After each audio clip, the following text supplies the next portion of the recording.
একেবারে রক্ষকী ভক্ষকের ভূমিকা পালন করে মানুষের সুখ শান্তিটাকে গ্রাস করে দেয়। তুই শান্ত হ বাবা, তুই শান্ত হ। এতদিন তো শান্তই ছিলাম মা, এবার এসে তো অশান্ত হবার পালা।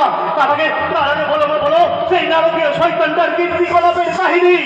বাবা বলবো, নিশ্চয়ই বলবো। তবে শোন, সেদিন তোর বাবা তাদের স্কুলে নিচ্ছিলেন ইতিহাসের ক্লাস। পরমপুরুষ শ্রী শ্রী রামকৃষ্ণদেবের আশীর্বাদ মাথায় নিয়ে ভুবনেশ্বরী মায়ের চরণে শতকোটি প্রণাম জানিয়ে, মা শেতলার আশীর্বাদ মাথায় নিয়ে, মা মনসা মাতার প্রণাম জানিয়ে শুরু করতে চলেছি আজকের যাত্রা পালা।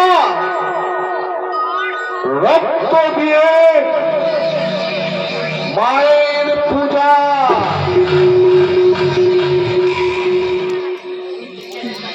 ইতিহাসের ক্লাসে আজ আমি তোমাদের পড়াবো মুঘল সাম্রাজ্যের পতনের কারণ। কিন্তু দেখি ওখান থেকে ধোঁয়া উঠছে কেন? তবে কি তোমাদের মধ্যে কেউ সিগারেট খাচ্ছ? কে তুমি? উঠে আসো, উঠে আসো, উঠে আসো।